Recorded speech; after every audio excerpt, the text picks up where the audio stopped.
Bonjour tout le monde, c'est Débo. Je suis ravie de vous retrouver dans cette nouvelle vidéo. Et aujourd'hui, on va parler de table à repasser. Je sais, ça donne envie, hein, mais bon. C'est vrai que dans la couture, même dans la vie quotidienne, on utilise beaucoup le fer à repasser. Et encore plus dans la couture, parce que le repassage est hyper important. Du coup, ça s'abîme énormément. Et je trouve que dans le commerce, ou même en grande surface, acheter une housse pour le fer à repasser, c'est vraiment, enfin pour la table à repasser, c'est vraiment super cher. Du coup, j'ai décidé de les faire moi-même depuis un petit moment. Et comme je dois changer la mienne, et ben c'est l'occasion de vous montrer comment je fais, tout simplement. Je vous montre ma table à repasser. Donc voici. Donc comme vous pouvez voir, elle a jauni, elle s'abîme, elle s'est énormément abîmée. On utilise aussi du thermocollant, donc forcément ça reste collé dessus et ça jaunit à cause de la chaleur du fer. Du coup, c'est l'occasion de la changer. Donc si vous voulez faire comme moi, changer votre housse de table à repasser, il vous suffit de prendre du coton, vraiment un coton qui est résistant à la chaleur. Parce qu'on va repasser quand même. Donc avec le fer à repasser, les températures peuvent monter jusqu'à 180 degrés. Donc vraiment, prenez du coton pur. Au moins, ça résiste vraiment à la chaleur. Parce que si vous prenez quelque chose qui crame au bout de 5 minutes, ça sert à rien du tout. Donc vraiment, prenez du coton. J'ai décidé de prendre ce tissu-là. Je l'ai depuis des années. En fait, pour la petite anecdote, c'est mes parents qui me l'ont acheté pour un projet à l'école. Mais malheureusement, il était trop épais, du coup, j'ai pas pu l'utiliser. Et je me suis dit, pourquoi pas le faire pour le repassage, ce sera idéal. C'est coloré, très vintage, hein. Mais bon, le tissu est parfait pour ça aussi. Vous avez vu, il est très très très épais. Elle est bien épais, bien solide. Du coup, je me dis, c'est l'occasion de l'utiliser pour avoir une nouvelle housse de table à repasser hyper 70s. La première étape qu'on va faire, donc c'est ici, venir retirer donc la housse, donc toute la housse de la table à repasser. Comme ça, votre ancienne housse va nous servir de patron pour tracer la nouvelle housse sur le tissu. Du coup, j'ai installé mon tissu, j'ai fait un peu de place sur la table. Je l'ai mis sur l'envers parce qu'on n'a pas besoin de le doubler, puisqu'on a une seule table à repasser. Donc, l'endroit, il est sur ma table. Et on vient travailler ici sur l'envers. Ensuite, on vient tout simplement mettre notre ancienne housse. Donc, dans votre ancienne housse, normalement, vous avez eu de la corde. Laissez-la de côté. On la remettra sur la nouvelle. Donc, épinglez bien tout le tour. Et vous venez rajouter 1 cm de valeur de couture tout le tour. Donc, vraiment 1 cm. Comme ça, on va replier. Et on va pouvoir passer la cordelette dans l'ourlet que l'on fera tout à l'heure.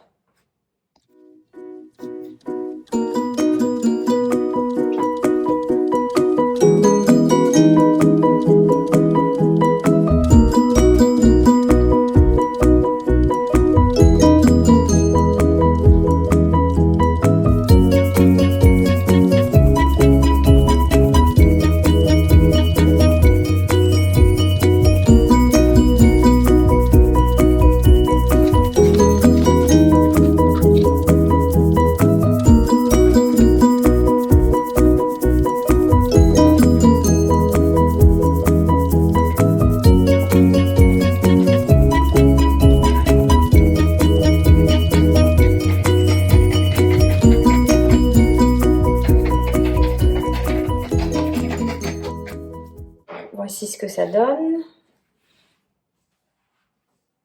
Maintenant, on enlève toutes les épingles. Et on va commencer par tout surjeter le côté. Donc tout le tour de ce qu'on a fait, de la housse. Si jamais vous n'avez pas de surjeteuse, vous le faites au point zigzag de la machine à coudre.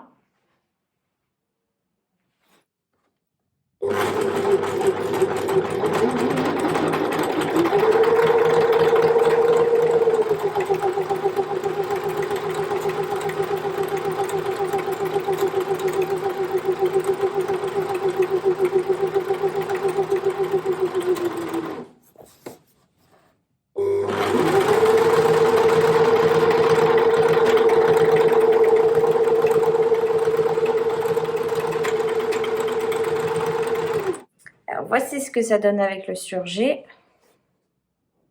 Donc j'ai fait ça tout autour. Hein. Maintenant, on va venir travailler donc sur l'envers. L'endroit est contre la table. Et on va venir ici tout simplement faire tout le tour, replier à 1 cm. Et on met des épingles pour maintenir.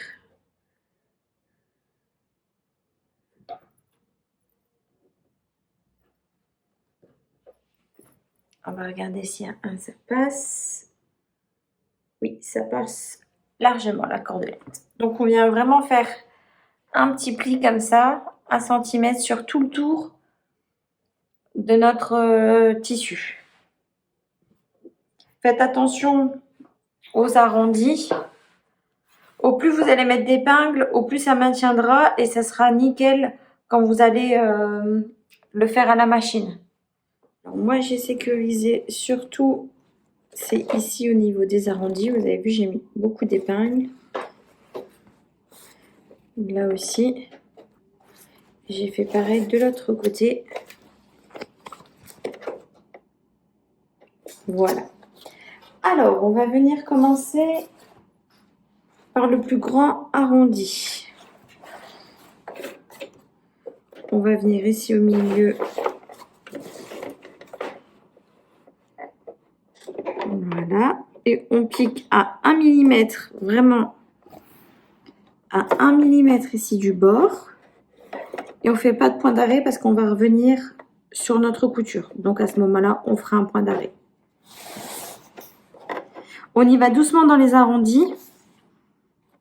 Et on n'oublie pas de retirer les épingles. Et c'est parti.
J'ai oublié de vous dire, en fait, vous faites quand même un point d'arrêt sur votre couture de départ parce qu'il faut laisser un petit trou pour pouvoir passer la corde.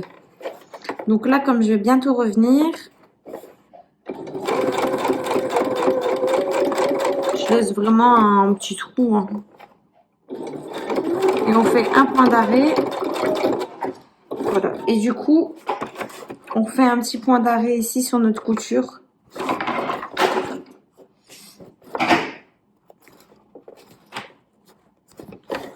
Vous faites comme ça tout simplement.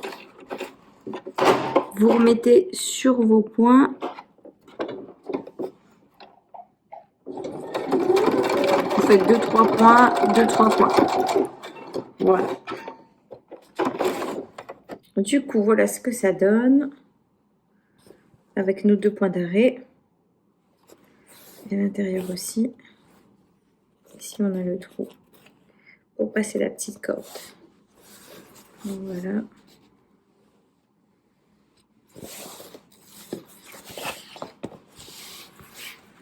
Ici, l'arrondi. Alors maintenant, l'avant-dernière étape, on va venir passer la cordelette à l'intérieur. On vient prendre une épingle à nourrice et comme c'est de la cordelette qui se détache, on va essayer de venir piquer un peu plus loin et repiquer. Comme ça, si jamais ça s'en va, au moins c'est sécurisé par 2 piqûres. Et on va venir, donc on déroule un petit peu. Et on vient tout simplement passer à l'intérieur.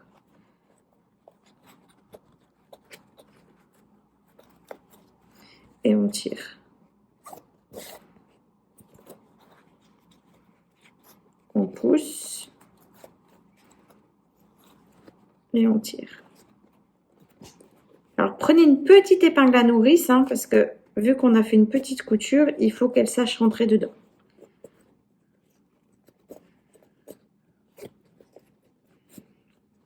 J'espère que vous êtes patient parce que ça va prendre un peu de temps, le temps de faire tout le tour.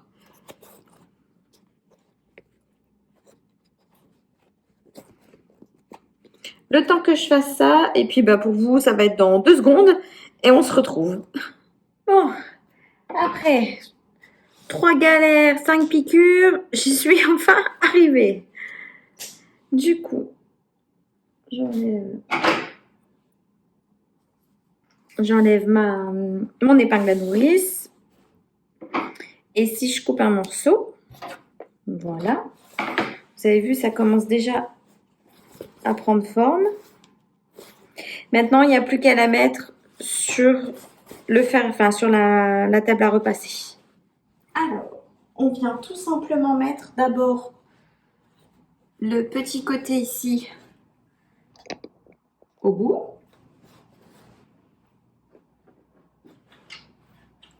Voilà. On perd surtout pas ces 2 morceaux.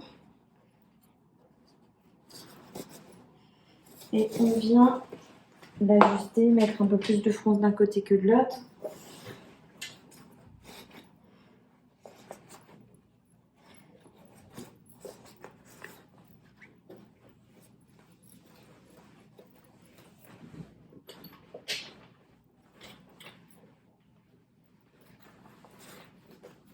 Et vous allez voir, elle va se donner toute seule.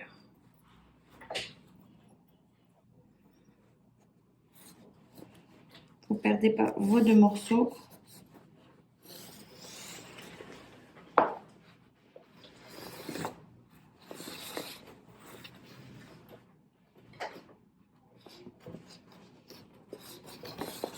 Et vous venez comme ça bouger un peu les fronces.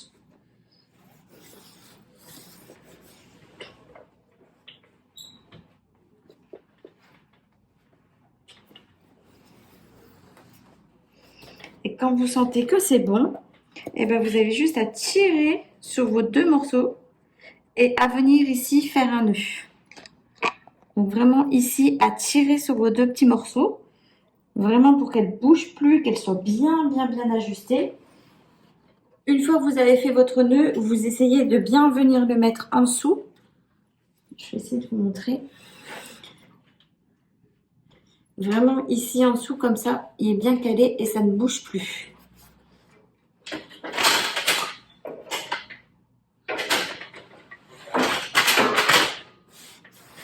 Et après, vous pouvez bien mettre. Une fois que vous avez fait ça, vous pouvez donner, on va venir donner un coup de fer. Du coup, on attend que le fer échauffe. Et on vient donner un bon coup de fer à repasser pour que la housse se mette bien. Et pour qu'elle prenne la forme.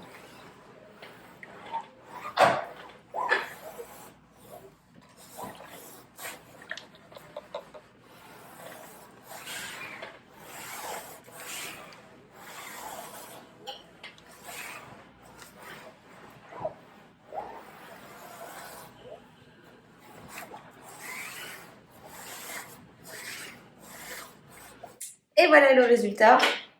Une toute nouvelle housse de table à repasser, très 70s. Mais bon, elle servira pour les prochains tutos. J'attends vos créations sur Instagram. Je vous fais des gros bisous. Et je vous dis à bientôt dans une prochaine vidéo. Bye bye!